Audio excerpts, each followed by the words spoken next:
Are you ready to get your feet wet? Because this is the Knowledge Pool, hosted by Gathering Information. We're here to bring you a casual conversation between friends about everything to do with collecting, trading, and playing Magic the Gathering.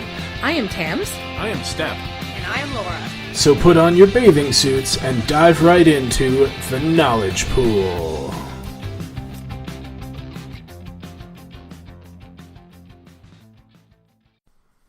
Hello everyone and welcome to the Knowledge Pool, episode 9. Yes. Wow. The Amonkhet extravaganza. There was no way to shorten that. No. Oh, well. No. You couldn't work a pun in there either? I work with witticism as much as possible. Sure. So, hi everybody. How's it going? Good. Not bad, not bad. Yeah. Good, not bad. It's been Okay. an exciting week in Magic. Mm-hmm. It has. Starting, I guess, with the... No. Did we draft on Friday? We did. I'm sure Yes, we did. I came in third in my pod. Thank you very much. I didn't. We did the grab bag draft. The Oh, rainbow right. We haven't draft. talked about that. Well, we talked about the fact that it happened. Mm-hmm. Yes. Or was going to happen. We should also cover that at some point. Mm-hmm. It was fun. Yeah. Cool. So, before we jump into the hot topic, Okay. which are pre-releases, of course, Mm-hmm. quick news, Ban and Restricted list came out, and there were some surprises. There were a lot of Ooh. crickets. Surprise number 1, standard, no bans, no changes, have fun. Yeah, I honestly think they're waiting to see if Amonkhet does anything. If it Sure, makes To but- a big, standard. But we're not going to know for another 6 weeks if the Pro Tour makes any changes to the meta. Well, there might... Are there any big tournaments before the Pro Tour? Probably not. Well, just the GPs and stuff on the weekends. Mm. But this is the first time that the Pro Tour is going to be so far after the launch of a new set. So it's going to be really interesting to see how much movement there is, because a lot of times they will hide the tech that they're working on in the weeks leading up to the Pro Tour. That's And so fair. they will run, maybe suboptimal builds or just a different deck than they're planning on running at the Pro Tour, just to make sure that if they have a super secret, a hidden meta gem or something like that, that not everybody else gets to know about it. But wait. Yes. We're here again. This is future Step, Tams, and Laura. yes. With an aftermath report. We are back on Thursday because, of course, yesterday after we finished recording the podcast, We Wizards checked the, made a surprise announcement. And they have, in fact, decided to ban Felidar Sovereign after all. Guardian. Oh, yeah. It would be a much different format, I suppose, if they decided to Felidar. ban the incredibly overpowered Felidar Sovereign. Right? Right? So, yes, Felidar Guardian has been banned in what they called an amendment to the ban and restricted list, but what was basically an emergency ban. Yeah. Because what happened was they kept everything the same on Monday when the ban and restricted list came out, and then all of the Amonkhet cards were released into the wild in Magic Online, because again, or rather for the first time, I suppose, that we're talking about at this podcast, they released the cards on Magic Online before they actually got released out in paper. And so they have since had 2 full days of leagues to get a lot of information about how the meta shook up. Interesting. And apparently, the Saheeli deck did really well with all of the new cards that are in all 4 of its colors. And it was going 5-0 and 4-1 in over 40% of the leagues. Yeah, that is troubling. So, Now, yeah. They decided to ban the Guardian, which is the part that makes the most sense. Yes, because it's cheap. It's the one that causes the combo. Saheeli's not actually that great of a card if there isn't an infinite combo around her. So, is the rest of the deck viable still? I think that some sort of control shell is going to be pretty viable. I mean, basically, Saheeli, if it got the combo off, obviously it could just win, but it could also just win by being a mid-rangey control, outvalue your Value stuff deck, yeah. deck. And- So I think it could still be strong. Okay. Even if I think that there will probably be some changes made to how it's set up, because obviously it needs a different win condition, but it could still be there. And since there are all sorts of cards specifically there to hose Mardu vehicles, Yes. we're looking at a brand new standard, which is exciting. Yes, it is very exciting. What's the community saying? Except for the people who bought into the deck right after Monday's banner restricted list announced that there would be no changes for Standard, everybody else seems to be really happy. Yeah, it's unfortunate that they did that, but... Yeah, because a lot of people just expect that there are not going to be emergency bannings, because there usually aren't. Yeah. So they were expecting that nothing would change until after the Pro Tour when the next banner restricted announcement was made. And that was the initial plan by Wizards, but well, they said... look, I think it was incredibly wishful thinking on their part. Like, all of the cards that came out that hurt Mardu vehicles fit into the Saheeli combo colors. Yeah. Because it has great mana. Yeah. And so they really should have seen this coming. Everybody else saw this coming. It seems almost a little suspect to me that they released it online before paper. All of a sudden, randomly. To me, it seems very much like, this is a bit of a concern. Let's release it out before we go to paper and take a look and see if it's actually going to hurt the meta or change the meta. Without actually telling anybody, so they'll still buy the deck. Because you can get a lot of info out of online matches. Oh yeah, even just a couple of days worth, because there are so many. Yeah. It's really quite phenomenal as a tool for statistics. Mm-hmm.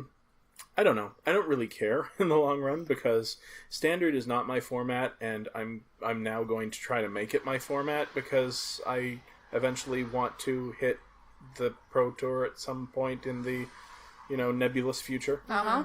Mm-hmm.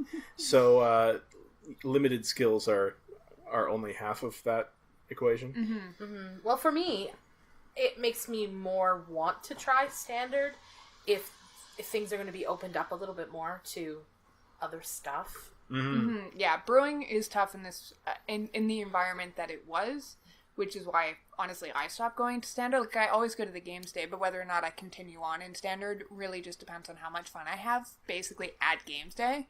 Because, once I get the cards that I want for that particular deck, if I have a good time, I will absolutely keep going every week to Standard, but if I don't, then I will spend my money on Limited instead. So with a sampling of 3 Magic players who play all the time, who have not been playing Standard specifically because of the meta, it sounds like they made the right decision. Yeah. I think so. So... It just would have been probably nicer for people if they had made it on Monday instead of on Wednesday. Yeah, that's fair. Is there anything else we want to say about it? Nope, just probably a good thing that they also updated the commander ban list. Leovold is no longer a legal commander, which will probably make people enjoy the format a little bit more. Yeah, well, yeah. He's not banned as a card to run in your 99, is he? I don't know.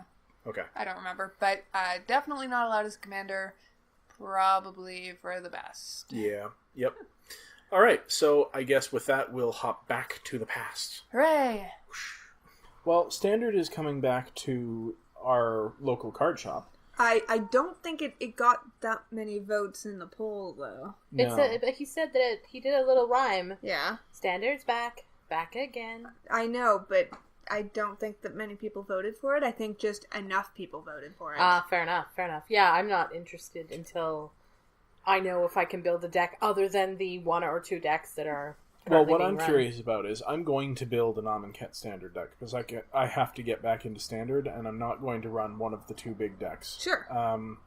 But I'm not going to run it this weekend because I have to work. Curses. But, working on possibly a mono green monstrosity splashing fling is my current front runner. Sure. Yeah. I kind of want to fling a 21/21 Aetherwind Basker at my opponent's face.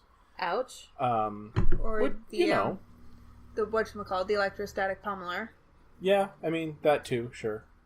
If you want to be boring about it. If you want to do the normal things.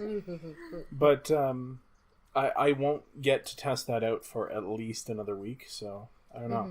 Yeah, I'm also probably just going to see what jank brews are kind of out there, or decide if I want to build my own just based on what cards I currently have, because Standard's not something I plan on putting that much money into. I'd rather spend it on draft. This set looks very fun. Oh, yeah.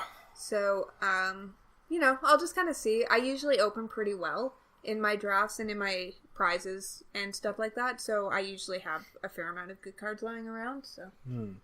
Before we really talk about brewing, though, we were on the banned and restricted list, and though there are no standard changes, there were some vintage changes. Yeah, so Legacy, they have banned Sensei's Divining Top, which kind of crushes the Miracles deck. Yeah, it was very strong. Like, I can't remember if it's also been banned in Commander. I believe I think so, for timing reasons. It's also been banned in Commander, just because it is so strong in that format. I just had my first experience with it in Cube. Yes.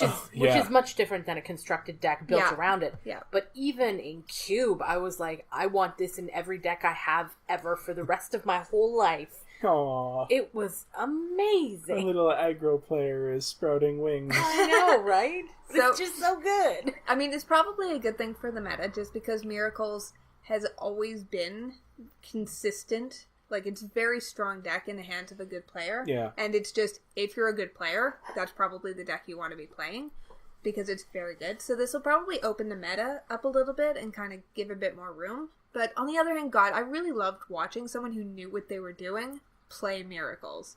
It was just sheer work of art. Yeah, well, those videos still exist. That's true. But I agree. I mean, it's an interesting format is Modern, because it can... Legacy. Yeah. Sorry, I'm moving ahead of myself. It can change a little bit depending on, what's present. Sure. But I think where I'm getting Modern is if they shift it a little bit, change it up a little bit, like Modern has become such a rich format with so many decks. I think a few key bans like Sensei's Divining Top, and it's been restricted, right? No, it was banned. It's been outright banned? Yeah. Could really open things up, like you said. Yeah. So it'll be interesting to watch. I'm very interested to see kind of how things shape out for the meta following this and what new decks are able to come about. So it'll be good to watch. Mm-hmm. And then the other announcement was for Vintage this time. Gush and Gitaxian Probe are both being restricted due to the strength of the Mentor decks. Right. Which makes sense. The Mentor deck is also consistently very strong, and those cards essentially give them free creatures and cards. Yeah. Yep. Those cards were, especially in the case of Gitaxian Probe, it's been admitted to be a mistake in printing just because it's so flexible. Yeah, well, it's just pay 2 life, look at your opponent's hand, draw a card, plus whatever other synergies you've built into your deck to take advantage of the fact that you're doing these things. Mm-hmm. So at worst, it's a free mulligan, Sure, yeah, just draw a card for free. Yeah. So, again...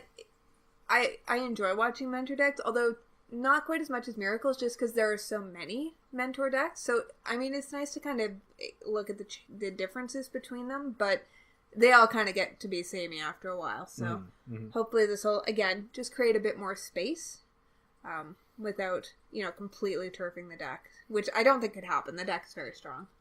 Yeah. And there's probably other cards that can slot in and just be not quite as good. They're just shaving the edges off of the... Yeah.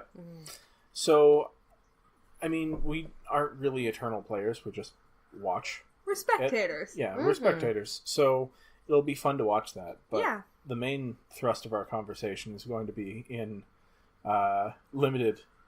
And Amonkhet just... swept us off our feet. Yes, there were the Amonkhet pre-releases this weekend. I think I might have fallen in love hard. So, it's overall impressions. Steph, did you like it? Yes, I absolutely. Also quite liked it. Tams? I'm in love. Tams is going to run away with blue-white. It was so fun. My goodness. Yeah, it was amazing. All right, so Tams, how about you tell us about how your pre-release went? Which one did you go to? I went to the Saturday morning pre-release. So that's the busiest one that our store does. Yes. There were 54 people there this time. Which is not as many as usual. Yeah. It was a beautiful day, and the space wasn't too hot, which for me can be a real problem. And it was also not too crowded. Yeah, that's another problem for me with having social anxiety at times. That can be a problem. There was actually standing room when you weren't in the middle Not of the just match. that, there was elbow room when you were in the middle of a match. Yeah. It was nice. So I sat down and marveled at the glory that was my die. The die is simply stunning. Now, unfortunately, everybody has the same one, and there's only one. I would love to have seen it in different colors, but it's gorgeous. Absolutely gorgeous. If you haven't seen it, you should. We'll post a picture on Twitter. It's beautiful. And then I started opening my packs, and all around me, I had Step and Laura close by, and I kept hearing, ooh, ah, oh. And I'm like, I want to say those words. But I'm opening, and I'm like, meh. Oh, this is okay. But none of the flashy stuff, and I'm piling my stuff as I go. And then I open a god. Ooh. And it's the green one. Ah, your favorite. That was the one you were dying for. And I'm like, oh my gosh, I got him. It's so good. And my promo was the white flyer. What is it? Aven Mind Sensor. Yes. So I was like, okay, maybe some green-white stuff going on here. This could be good. So I sat down to build the deck and immediately pounced on my green and found out I have 5 good green cards. And not only that, she has about 10 green cards in total. Yeah. I got 4 Benefaction of Ronas cards. 4 of them. Those are the ones that just dump stuff in your graveyard and Yeah. you. Yeah. So I'm like, Hooray. okay, so green is not going to be a thing. Maybe I can splash my god. So I jump into my red because I do have the Karena Charioteer, which is the 1 red and a green creature Jackal Warrior. It's a 3/3 that give all your other creatures trample, and it has trample. Sure. And I'm like, a 3/3 for 3 seems good. Seems super good. So I look through my red. I have a magma spray. Yep. A magma spray, and I also have a Trial of Zeal. That's the red deal 3 damage. Yeah, and I'm That's like, pretty okay, good. that's pretty good. And then I look at the rest, and I have very few creatures, a lot of artifact and land removal destruction. Yeah. I have 4 pieces, and that's pretty much it for red. I'm like, oh, come on. So I hop into black, and I'm like, okay, black, don't let me down. You're my main. You're my guy. Very few creatures. I did get a Never Return, so I was like, ooh, that seems good. But the rest of my black is that the Aftermath card? Yeah, that's the never destroy to target return? creature, Okay. and yeah. I got a Dune Beetle. I got a Pitiless Vizier, which is fine.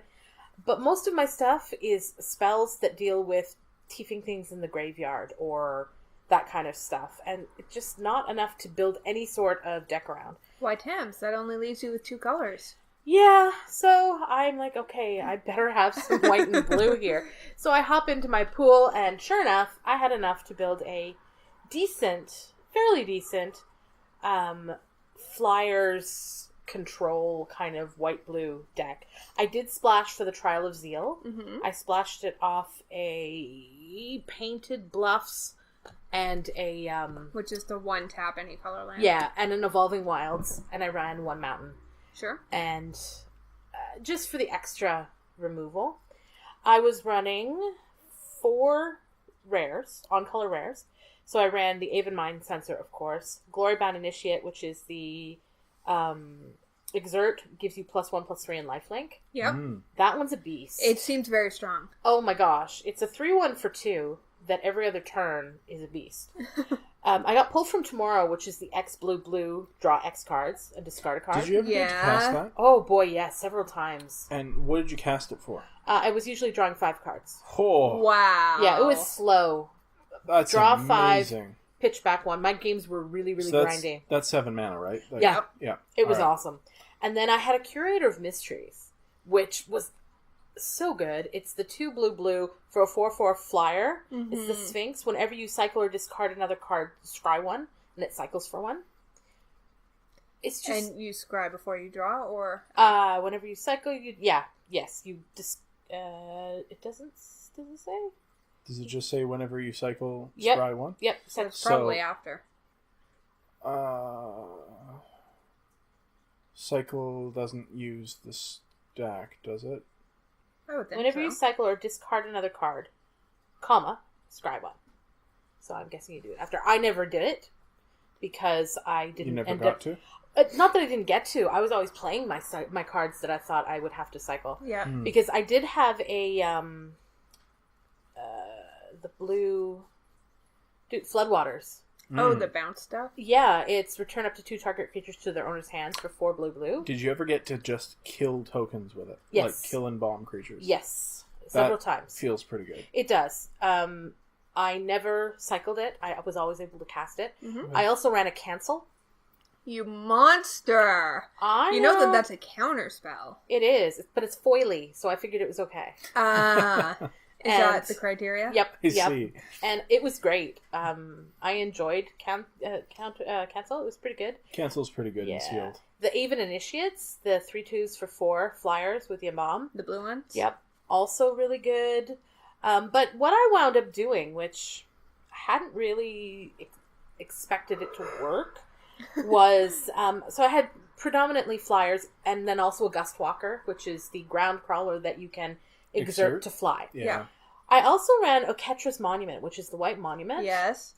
And I had the one that whenever a creature token enters the battlefield under your control, you gain 1 life. Oh, yeah, the Anointer Priest.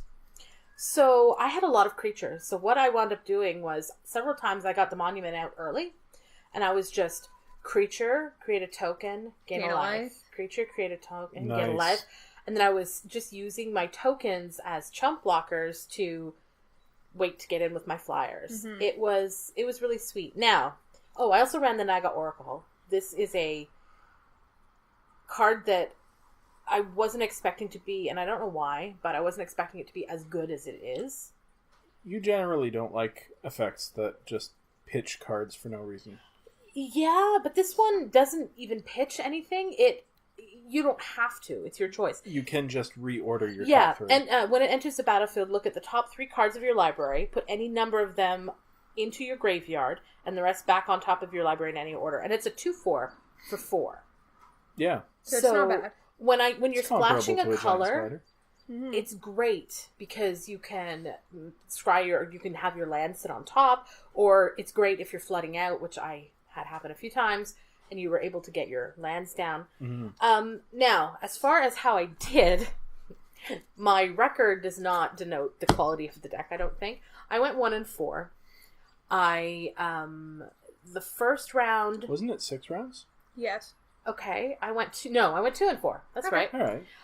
The first round was with somebody I'd never met before, and he was so nice, and we had such a good time. They were similar type decks, and it was back and forth, and I knocked him down to 3, he knocked me down to 2, and it could have gone either way. Sure. He won in 3, but it was just a top deck away from either one of us winning. Yeah. I came away going, wow, that was so, so gratifying. Yeah, I had a few games like that. I think that's going to be a theme, at least in Sealed, in this set. Yeah. It seems like there's a lot of interaction. Yeah. My second round also was with a really fantastic person. It was super fun. Again, it was down to that, who's going to win. And I just didn't get there. I did have to mulligan a couple of times, and... in the one game, it was that one extra turn that was the difference between me winning and not winning. Yeah. Which is fine, though, because it was so fun. I played against one of the younger competitors there, a young fellow, maybe 10, maybe 11, I'm not sure. Yeah, there was a couple of kids there. Yeah, a couple of kids. He was lovely, and he played well. He was very sweet, and I beat him in 2. But that was nothing to do with him not being a good player, not having he had a really good deck. It was just that he was an aggro deck with no flyers. Ah. And I had some bigger butts and flyers, and I had some bounce, and there was nothing he could do about it. I just kept flying in the air. And when you have vigilant flyers, it makes such a big difference. I then had a round that was difficult. on me. Laura, you were there for most of it. I was very proud of you for not getting super frustrated. Just tilting out. Yes. It was I was almost tilting out watching it. It was a cycle control deck, and I also played this deck. It was blue-black. Yeah, there was maybe 4 creatures that I ever saw, but one of them was the demon. The Archfiend of Ifnir. Yeah. That just keeps killing your creatures and shrinking your entire board. Yeah, until they disappear. Yeah. And what was frustrating was I would get the player down to 5, and then he'd get the demon on the field, or he would suddenly recur something from his graveyard, not a creature, but a different spell that he could cycle, and he was doing all these weird cycling things, and the worst part was it was so grindy. We finished just as turns were called, and it was terrible. And it was only 2 games, and it was the most frustrating thing. You know, those are plastic tables. You could probably flip them if you tried. Yeah, I was trying to... I would have helped. Yeah. I was trying not to come across as salty or bitchy or mean or anything else, because it's not the player's fault that he's built this kind of deck. Yeah. He likes it. It is his fault. Yeah, but I mean, he was not mean or anything. His pool did support it. He did play in a manner that's different from mine, and he would put his counters on my creatures before I had a chance to, and then he'd flick my cards when they died, and I was like, don't touch my cards, please. It was fine. It was one of those things where I'm sure if I had said, hey, you know what? I can do my own counters. Yeah. Thanks. It just... There's other stuff going on. Yeah. But it was okay. So, in all, I had a ton of fun. It was so much fun. We met new people, which was super great. And I really, really enjoyed this set in general. I know I only went to the one pre-release because... that was 8 hours of Magic, and I had lots to do the next day, and podcasts to do and stuff, so that was it for me. But you guys, you went to 2 of them. Yep. Yeah, so I went to both Saturday and Sunday, and I think I preferred the Saturday one. I usually have more fun at the big pre-release events, because you get to see so many more different decks. If you finish a match, then there are probably 3 matches still left for you to look at. And more, I don't know. I think I prefer the Sunday one now that he's decided to start capping it at 16. Just because it means that there's enough room at the tables for everybody without getting too crowded. And, it's just a lot quieter. And it's 2 rounds shorter, which is both a plus and a minus. Trust me, the second day of pre-releases, it's a plus. Yeah. I agree with you there. 6 rounds is a lot. The first day, I like doing 6 rounds of Magic every once in a while. Yeah. So pre-release is enough. Unless I decide to go to a GP, which I will be, and that's going to be, I'm sure, 6 or 7 rounds of Magic or whatever. Oh, I'm sure. And then all of the side events. Don't end up winning. But my first deck, my Saturday deck, was black-white. Very graceful cats we have. I opened my packs, and my promo was the black-red Minotaur legend. Yeah. And I'm like, I wanted sweet. him so bad. And then I looked at the rest of my rares. I had 2 of the cycling lands, one in red-green and one in green-white, and I'm like, that's awkward, because you usually want powerful rares, but hey, maybe my red, green, white will be amazing. Not so much. Red and green were almost entirely unplayable. Yeah. So I'm like, well, at least that narrows it down. I then went on to look at the black-white and found that I had a pretty monstrous zombie deck with a bunch of Embalm and a few flyers, and I had the token doubler, Anointed Procession, which I didn't play in the first couple of rounds, but then after looking at the deck and asking a couple of people, I retooled and put that in, because I also had Stir the Sands, and a bunch of token makers. I had the 1-drop cat, Yeah. which is, I find, playable in sealed. I'm not sure about draft, but I twice got to get 2 1/1 lifelinkers out of it, which was pretty sweet. And then I was splashing the white-blue flying embalm. That's the other card I had that I didn't mention. It's so good. Yeah. It was giving all of my tokens that I was making flying. In vigilance? Yeah, so good. Yeah, that won me some games. Just having flying zombies with vigilance. Yeah. And I only once got to cast Stir the Sands with Anointed Procession on the field, but that was pretty disgusting. 6. Well, that's not true. Okay. I cast it once, and it ended up cycling it once, because I just wanted the 2 zombies draw a card. Yeah, sure. Which was great. But did you find that the token doubler was a good fit for your it was retooled deck? Good fit for my retooled deck, because I also had the Zombie Lord. Right. So I was very impressed with him. Yeah. So those 6 2/2 zombies were 6 3/3 zombies. Yowza. And that was basically game over right there. Sure. I'm not used to doing things that potent in sealed. You know? Like, that's almost the kind of thing that you expect from a cube. Yeah. And that was my experience, was that this set, especially white, is just value heavy. Like, I never didn't have a way to spend my mana. Yeah. I always had something in the graveyard that I could flashback or embalm. Oh, I also had Dusk to Dawn.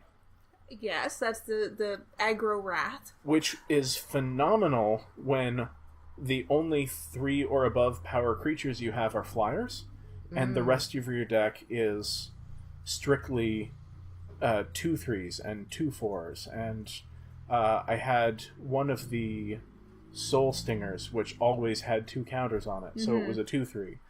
So wiping your opponent's board, even if it's only 1 or 2 creatures, and then having the option later of getting your creature back, or all of your creatures back into hand, is fantastic. Yeah. It drew me 5 cards Nice. consistently, because you make early trades. So I went 4 and 2.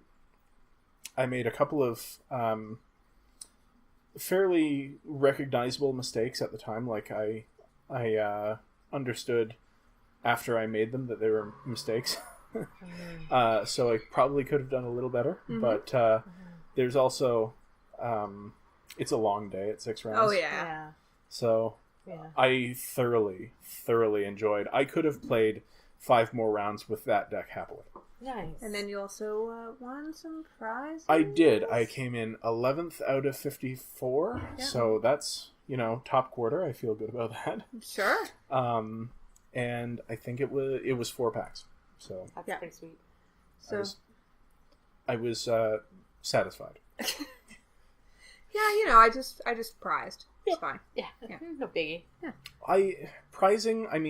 Prizing is nice, but I like my record more than the prizes. I like to know that I have...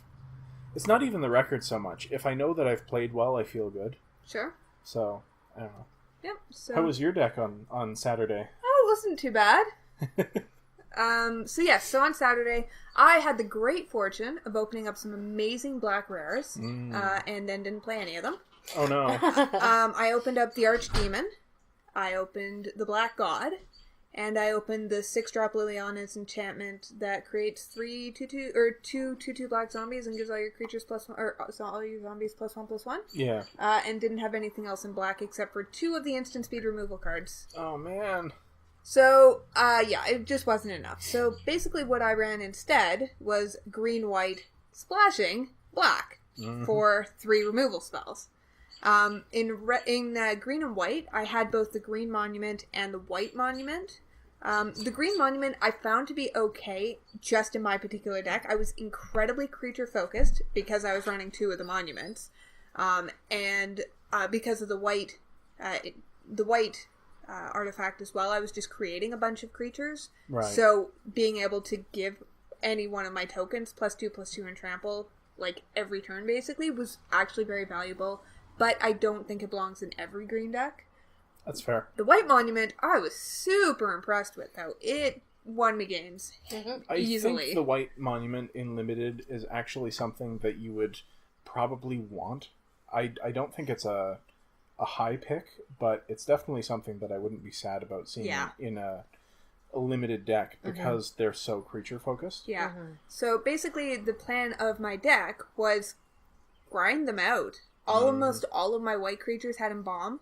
And I was running most of my white creatures. I had green for a bit of removal, and I had like the create a hippo, draw a bunch of cards card. Oh man, Mouth to Feed. I had that in my Sunday deck. We'll talk about that. And so basically my plan was create a bunch of creatures, trade favorably, embalm them, and then give them all +2/+2 and trample by continually casting creature cards from my hand. And yeah. I came up against you in round 4. I think so. And you were my first loss, I think. And I kind of stomped you. Yeah, you really did. It would have helped if I'd drawn more of my, if top you'd drawn end. Dust to Dawn, because I was running the hippo card, most of my creatures had 3 power or more. I was running a lot of 3/2s. Yeah. And so it probably would have done some good work against me. Mm-hmm. But unfortunately you didn't, because I killed you too quickly. Them's the breaks. So, I also ended up going 4-2. I was actually the top 4-2 on tiebreakers, so I came in 9th. Just barely missed out on the top 8. Oh. I know, but the 2 games that I lost, I was crushed. So I don't think that I misplayed them or anything like that. I think they were just better decks. Mm-hmm. Overall, very fun. I think that white is very, very strong in longer game decks. Just the sheer card value that you get out of the Embalm and the Aftermath cards. I was running the Aftermath white-black split card. That was one of my black splashes. I had that one too. Yeah, that was create phenomenal. 2 1/1 tokens at instant speed, and then sacrifice a creature to destroy a creature for the Aftermath side of things. I didn't get to use the Aftermath side of things too often just because I had other removal that I usually got to first. But just knowing it was there in my graveyard was often very helpful for me and not my opponents. Yeah. It's a sense of, it's a safety net. Yeah, because they know I have it. Mm-hmm. And they're like, oh crap, now if I play my bomb, she's just going to sacrifice a 1/1 and kill it. Yep. That's not very helpful. So, I basically won on the back of my 1/1 Vigilant Soldier tokens and the 3-mana 3/2 Embalm for 5 with Vigilance. I had 3 of him, and multiple games just carried to victory on the back of having, 3 of him out on the board, 2 of which were zombies at the time. Oh, I should have mentioned, I also had Oketra's Attendant, which was the 3/3 for 3 white with Embalm. Yes, the flyer. And I also... with cycling, too. Yeah. And I also had the, what is it? Angel of Sanctions? Which... Sanctity, maybe? Sanctimony? Sure. Sanctimony. It's basically a 3/3 flying Banisher Priest. Yes. So, with Embalm. With Embalm! So, is 6 mana. Were you the person who played that against me? I was. Sorry I exiled it with my black removal spell that I was splashing. The Embalm is 7, but who cares because you're getting a 3/3 or a 3/4 flyer? 3/4 flyer, that's right. That exiles something on the other side. Mm-hmm. It's phenomenal. Plus, in Sealed in this format, I also found that the games were going quite late. Mm-hmm. It was very grindy. And flyers made a huge difference. Oh, yeah, for sure. But you also knew that you would probably still get to Embalm that card. Yeah. Because you would probably get to 7 mana. Oh, I had 7 mana in almost every game that I wasn't, cut on mana for my deck. Yeah, there's some really good white cards. Oh, yeah. So that was Saturday. Mm-hmm. Sunday, for me, the pool was much, much weaker, or less focused, at least. I ended up going Jund, and it was a little red splash in my black-green deck. It wasn't focused. I did have 2 Soul Stingers, and I had Mouth to Feed, and I had 2 of the, 2/3s that their Exert is +2/+2. Okay, yeah. So I had ways of winning games, but I also didn't have a lot of synergy or focus. Mm-hmm. I also had a lot of strong blue cards, but it was almost the place where I built a black-green deck, and I built a blue-red deck, and I'm like, which of these is stronger? I don't know. And did I say blue-red? Black-green? Yes. Black-green, blue-red? And I played the blue-red deck in a single game, and then got mana screwed. So I'm like, I don't know what is happening. It didn't seem strong, but then I was looking at it later, and I didn't get any of my flyers. So that right. made it not so strong. I don't remember my record. I think it was 2-2? 2-2? Yeah. I think that's what you said. Yeah. So that's still fair, but I may have just also been tired at that point. Yeah. It's a lot of Magic. The Saturday morning one started at 10 a.m. Yeah. So. But my Saturday deck, I could have easily played another 6 rounds and enjoyed it. My Sunday deck, I was kind of done with it by the time I was done the tournament. Like, it was fun, and I got to experience green, which was nice. Yeah. Playing green in this format, I think I'm going to enjoy a lot. Green does seem very strong. It has a lot of overpowered creatures that enter the battlefield with -1/-1 counters that may or may not go on them. Yeah, that may or may not go on your Soul Stinger and just act as a removal spell. Yes. If you're playing green-black. So what did you do? Yeah, so I had fun at the Sunday pre-release too. I started off playing a black-white splashing red deck. Mardu. My first, I was just splashing red for only removal. I had the red trial that deals 3 damage, and then I had cut to ribbons, where cut is the red 1 and a red, deal 4 damage, and then ribbons is black X, drain your opponent loses life. And I think those are the only 2 red cards I was splashing. But my very first match, I was also up against a grindy, I think it was one with blue-white, or it might have been Esper. And so we drew.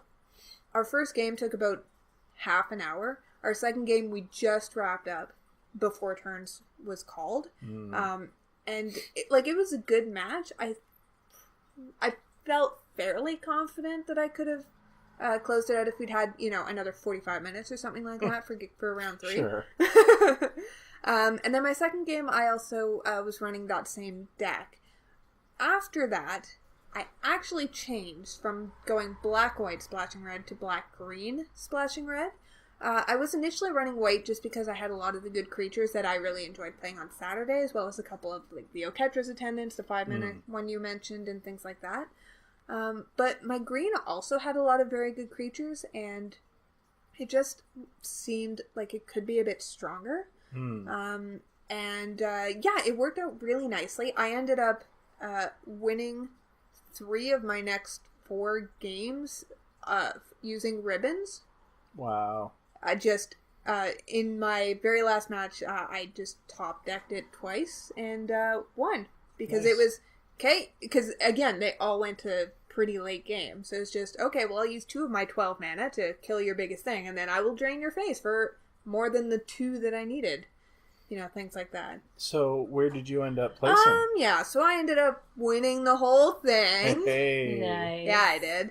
I was 3-1. I was matched upward, so I ended up defeating the only undefeated person in the last round. So my tiebreakers were higher than his.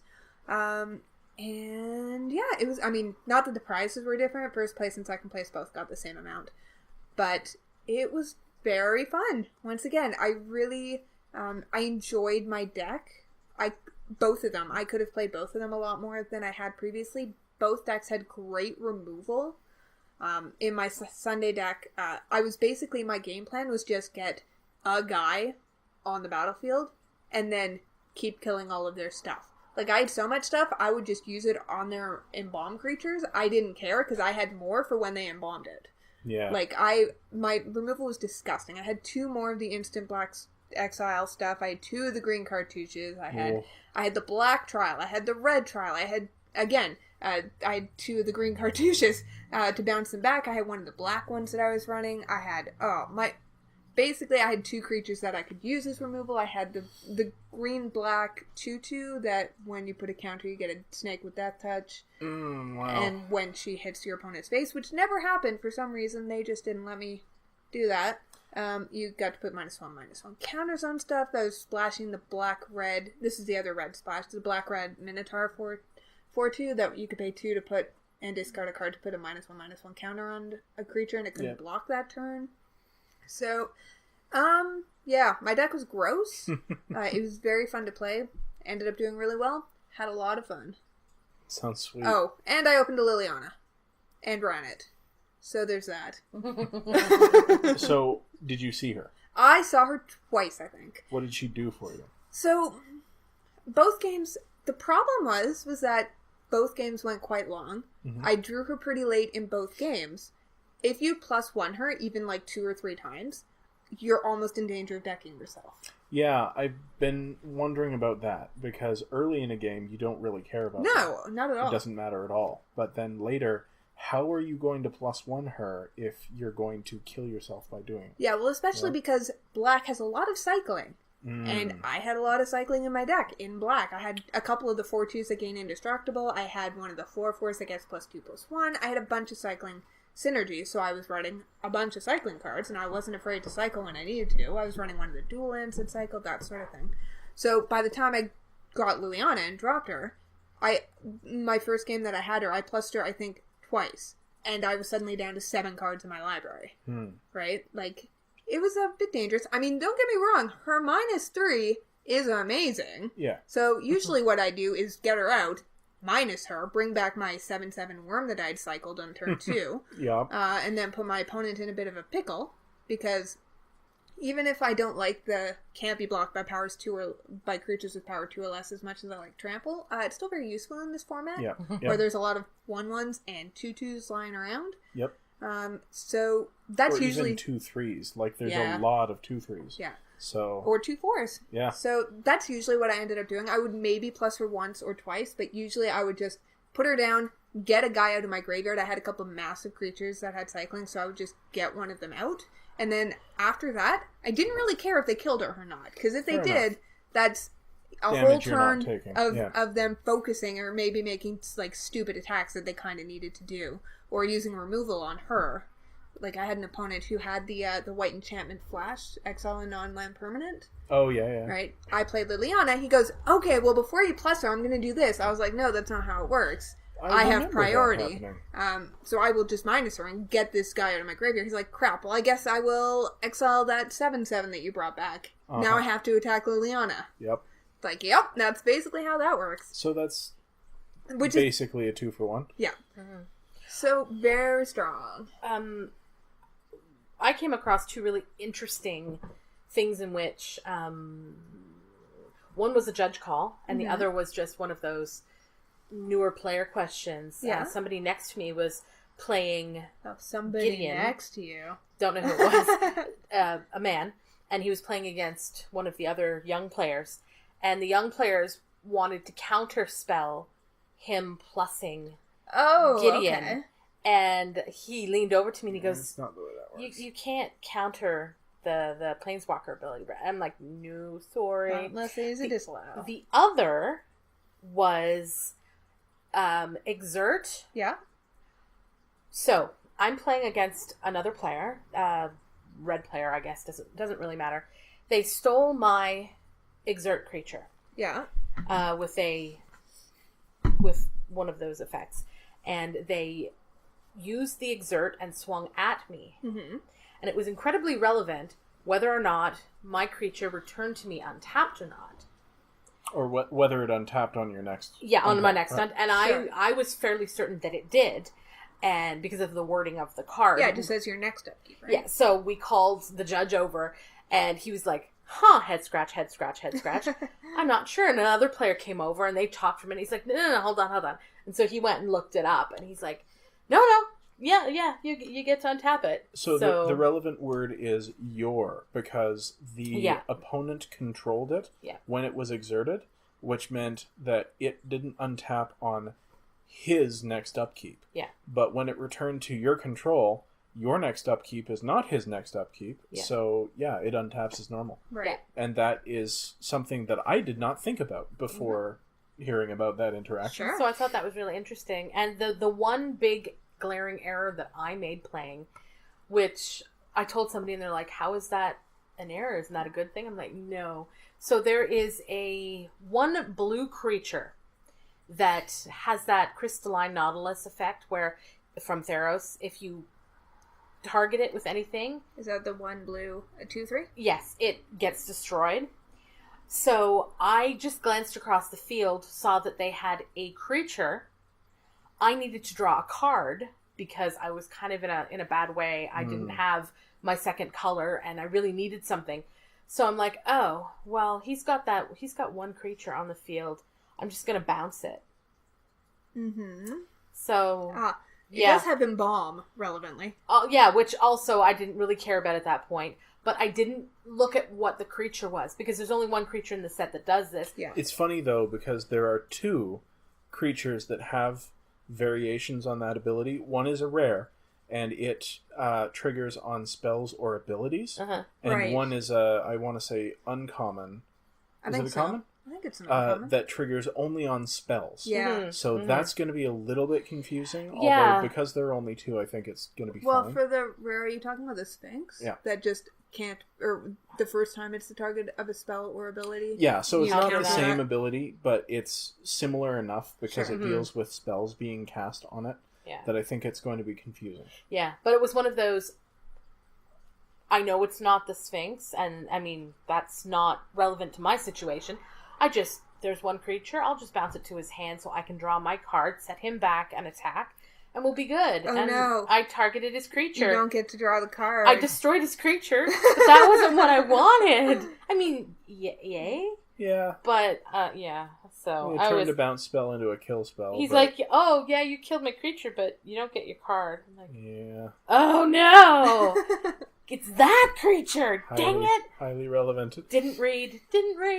So yeah. How did the rest of that game end up going? I eventually lost the game. Yeah. Eventually, yeah. But, After a long slog?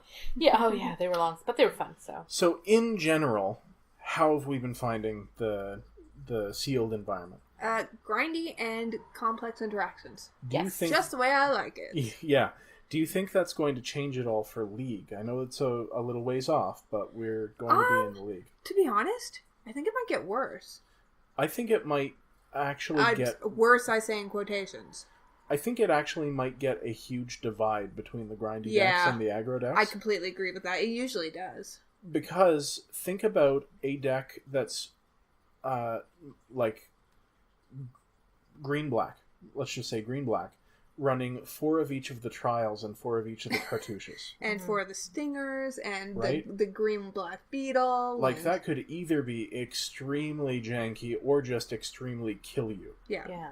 You know? Also, you need to factor in the fact that by the time we get there, everybody's going to be pretty familiar with the set. Like, Yeah. when we're doing the first sealed, we're all kind of hesitant. So we're building decks in a different way than we're going to, knowing what the archetypes are and knowing where we're probably going to want to go with the pool that we have. Yeah. So I think it's going to be a little bit different.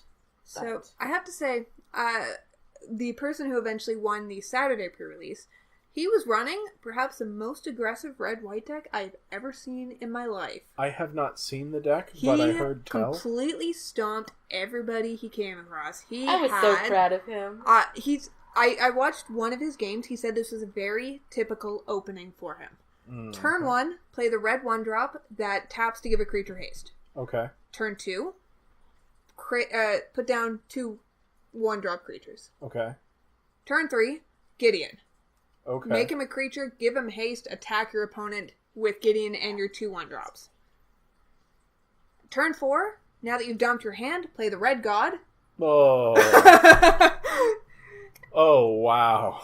Yeah, his deck was gross. He built it and played it very well. He very much enjoys playing an aggressive type of deck anyway. Yeah. But it just made me go, oh, crap. I am really glad I'm not playing him. I am really glad I haven't seen such an aggressive deck yet. It's funny because that sounds like Synergy City. You Yeah. know, like, Yeah. It sounds like he had a very synergistic pool. Yeah, and he said that's pretty much how all of his games went. Yeah. Like, maybe a different 3-drop, maybe a different 4-drop, but that was basically it. He had multiple of the Haste Giver guys. He had multiple other one. He had just a bunch of 1-drops. He had a bunch of 2-drops. He had a few 3-drops, and like the god, basically.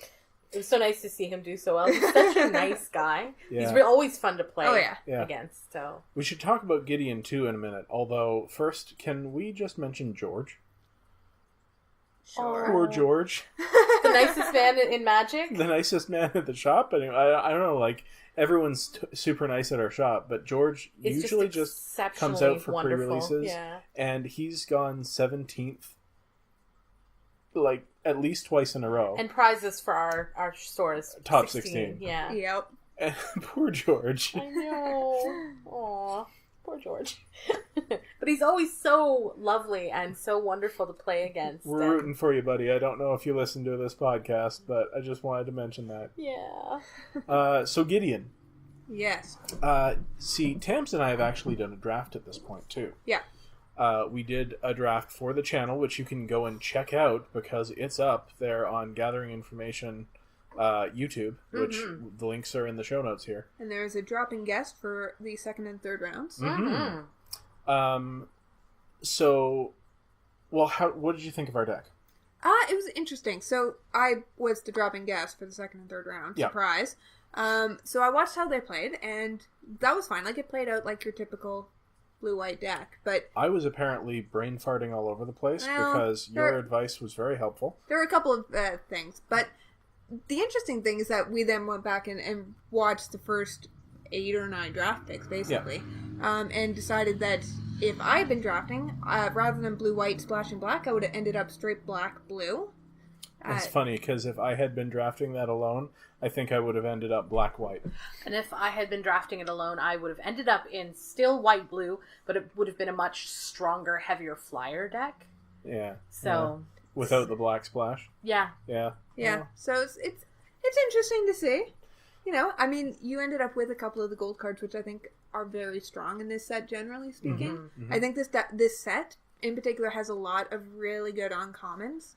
Yeah. There are a bunch of bonkers rares, but the uncommons are more consistent. Yeah, and like very high power level. In my Saturday pre-release, I think I ran just the one rare, my Hippo card, because none of the other rares were in my color or were good enough for me to want. Now, the thing that I found kind of odd was, I had seen Brian with his Gideon and see Gideon do what I expect Gideon to do. Be a 4/4 indestructible for 3.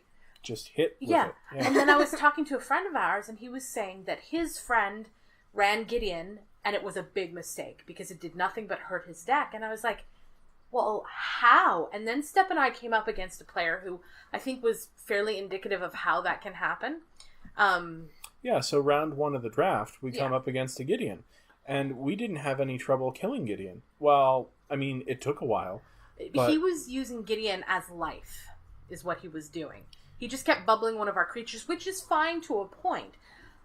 But he was doing nothing. He was dropping, I think, correct me if I'm wrong, but I think his strategy was a bunch of tokens because he had the doubling season type card. The Anointed Procession? Yeah, and he had the couple of black... Whenever a creature enters the battlefield, drain your opponent. Sure. Yeah. And he had, whenever you put a -1/-1 counter on a creature, you get a Scarab. So it was a lot of And he had the cat, the 1/1 cat.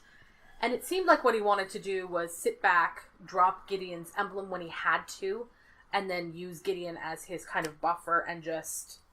And that would have worked if we hadn't been so heavy flyers. Because we had our first... He kept bubbling our first 3 power flyer. So that's great. Yeah. But then we got 2 or 3 more 3 power flyers. Yeah, but he never pivoted. He never seemed to interact. He just seemed to get mad salty. Well, I don't think he could have pivoted at that point.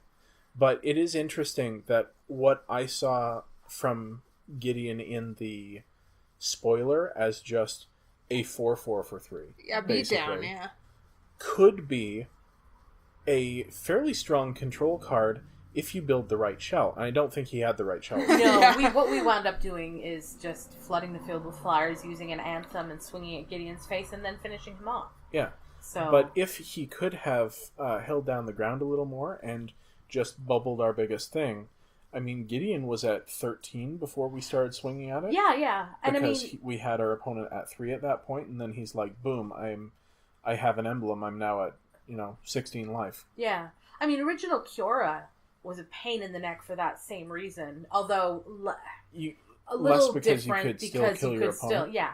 But that bubbling ability is pretty strong. But it was interesting, and he wound up being a very unpleasant.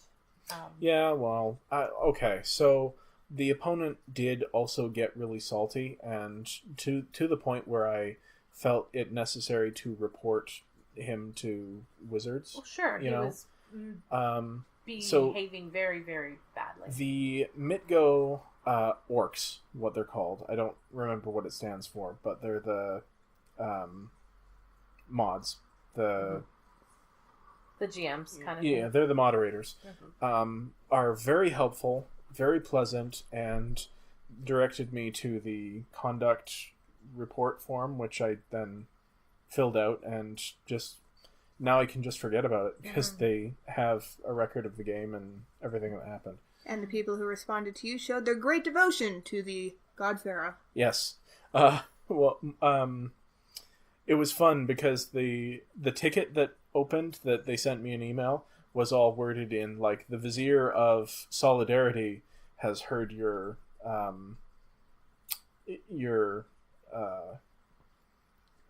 whatever, and if we need to employ the Viziers of Bantu, they will be called, and etc. Rise among the worthy, etc. Someone was having fun. Yeah, and it's cool. nice. But it's also nice that they take this stuff seriously. Yeah. And for sure. I guess my message is just don't be that guy. Yeah. It's a game, and Absolutely. being polite and friendly to people only makes the game better for everyone. So what did you think about the rest of the draft? Like the rest of the play? The rest of the draft was fun. This is just nuts and bolts magic as far as I'm concerned. It is so nice to be getting back to an interactive board state based magic after Aether Revolt. You know what I mean?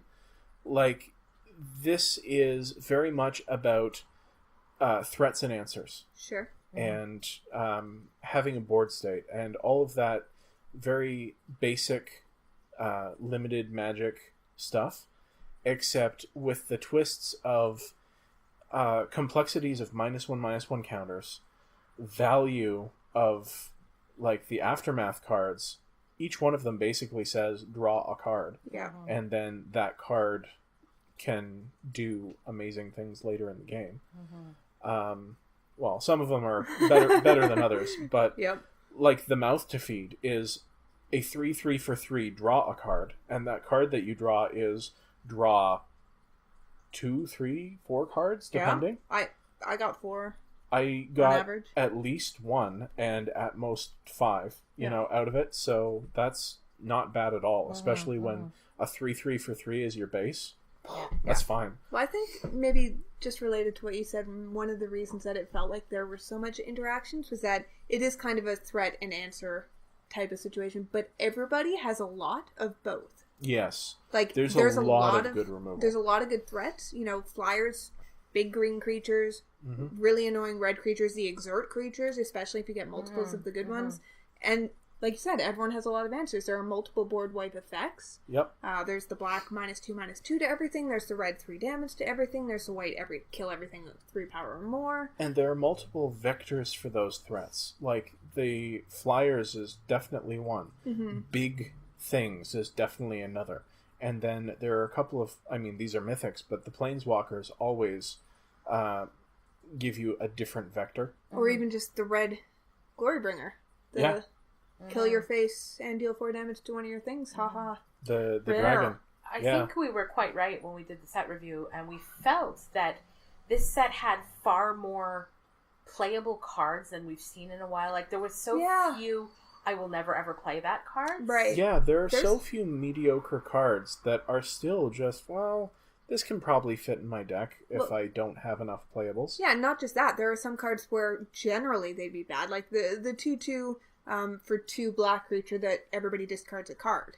Like, it's alright. But suddenly in your black-blue cycling/discard stuffs matters card, that's giving everything invincible and also -1/-1 counters on your opponent's stuff. Yeah, or right? in your black-white embalm deck, you can just pitch an embalm thing, and your opponent's getting rid of a card that matters. I knew we were in for something interesting when I was looking at a 3/2 vigilant creature and going, do I really want to run this? I don't know. I found it to be quite good in He my was deck. really good, Yeah. But there was just so much to choose from Yes. as far Yeah, as... what do you choose from? I cut some great 3-drops because I already had some other great 3-drops. Mm-hmm. Like, one thing that I have noticed, and this is a sample size of 2 sealed pools and a giraffe, is that usually I am trying to choose between 5-drops. In a normal set, I'm like, all right, my power is at 5. I get like maybe 1, 2, maybe 3 5-drops. What are they going to be? yeah. In this set, it seems like 4 is the magic number. Especially in blue-white, where there are so many flyers at 4 and 3 power flyers. Yeah. I mean, And there's the blue-white gold card. Yeah. I'm super happy with the state of flyers in this set. It's great. Yeah, and then there are 6 and 7 drops that you can play simply because they have cycling on them. Cycling has made this whole set so much more fun. You're like, oh, this is a 7-mana double blue card. I'll play it because it has cycling. What could go wrong? Nothing. Nothing could go wrong. It's the kind of thing where you're thinking now, oh man, I want cycling all the time. But it's a little stronger than Scry. You know? Like, it's not something it's they nice can do for every this. set. Yeah. So it's definitely like Khans of Tarkir was the morph set. This is the cycling set. I'm just really, really crossing my fingers, hoping that come the next set, Hour of Devastation, it doesn't do what other second sets have done to amazing what Aether Revolt did to Kaladesh? triple draft sets. Well, I mean, I've heard a bunch of speculation, and Steph and I were talking about this actually a few days ago, just about what mechanic we think they're going to drop. I think you're absolutely right. Yeah, so I think it's going to be Embalm. Yeah. I think Embalm is just going to stay within this one set. I think that cycling will continue, and I think that -1/-1 counters will continue, but I think they're going to just have the Embalm in this one. I think -1/-1 counters will absolutely continue because they do it so seldomly that they're going to use it for the entire block. I mean, it's not like they're going to suddenly put +1/+1 counters in the next set, because then nobody would be able to remember what's what. Like, they're going to keep it with -1/-1. It could be that they keep Embalm and cut Exert, but I think what you were thinking about thematically, Embalm making more sense for this set than possibly the next set, which we don't know all of the details of, but we can make certain assumptions. Sure. I think that sounds reasonable. Although a case could be made for, well, the Exert mechanic is tied to the Trials, and now that the Trials are over and the God Pharaohs appeared, Yeah, that's whatever. true. I mean, it could just be both, even. Yeah, they don't tend to do that when they only have 3 or 4 mechanics. Yeah, and I mean, cycling and -1/-1 are both their returning ones. Yeah. Like, neither of them And I are can't new. see them ditching 2 and then bringing in 2 new ones. No. That'd be a bit much. Well, they could if they were synergistic with these ones. I guess. But I have to say, as far as both Exert and Embalm work, they are fantastic mechanics. They are flavorful, they are powerful, they feel good to do. I'll put a caveat on Exert and come back to it, but there is so much design space available on Embalm, and also with Exert, although it's a little more narrow because it has to be combat focused, things that you would care about in combat. Yeah, maybe it's just because I didn't get a chance to play with many of the great Exert cards. Most of the ones that I was running were just the white ones, the 2/2, give it flying. Yeah, they're okay. The green ones are much better. It was okay. Actually, now that I'm thinking about it, I think they might keep Embalm around just because it is so much different. And exert is much like other combat-based mechanics that we've seen. Yeah. Like Cypher or Blood Rush or, things like that. I'd be down with that. I really like Embalm as a mechanic. But Me too. Look, as long as I still have cycling, I don't care. Yeah. Now, I wanted to come back to exert because it does feel a little awkward to exert something and then know that you're not going to have it next turn. There's definitely a cost balance. Like, you have to weigh the cost when you're attacking. But on Sunday, I had a bunch of green exert cards in my black-green exert deck, or in my black-green deck, and I won a couple of games because I could exert. Whereas if I couldn't exert the 3/2s, I just couldn't have attacked at all. Right. You know? And I have to say, in my Saturday pool, when I was running green-white, I had 2 of the uncommon 2 green-white 4/4s that when you exert, they untap everything else. Yeah. When you have 2 of those on the battlefield, I mean, first of all, I was casting them for 2 mana, because they are green creatures and they are white creatures, and I had both the monuments. It's gross. But when they exert, they untap the other one. So you can just exert keep doing that. time. Yeah, pretty good. So that takes away all of the loss. Yeah. What time do we have? You just checked. Just over an hour. Just over an hour? Yeah. Well, that's a podcast, so does anyone have anything they'd like to add? I can't wait till Friday, till we get to draft this in paper. Oh, yeah. I am going to so much enjoy drafting this in paper. Yeah. Drafting it online is one thing. It's a little weird that it came out online, and you can't actually buy the packs. Yeah. You have to pay real tickets while it's still in pre-release, air quotes. But usually they wait a week so that people go out to the shop to draft it. Yeah. I like having a draft under my belt now before going to the shop, but I wonder how many people. I don't know. I'm gonna ask around to see what people think of it being available online first. I know that the store owners are not necessarily happy, but I don't know. Well, on that cheerful note, no, before we go, pro tip, if you are drafting on Magic Online, apparently if you are attacking with all of your creatures, you will not be able to exert any of them. Ah, right. So using the click, if you attack all. right-click, attack all. So do it one at a time? Yeah, And that because you makes have sense. to click on it and then select exert, if that's what you want to do when you're selecting it as an attacker. Because that's an ability. So what you could do is click on the exert ones, exert, and then right-click attack with all. Yep, or just attack with all, hold those ones back, and then redo them. But just don't make that mistake. 'Cause if you do, well, you can't say we didn't warn you. Yeah. So, who wants to draft right now? Me! All right. See you next week, Thanks for guys. listening. We'll let you know how it went. Bye, guys. Bye.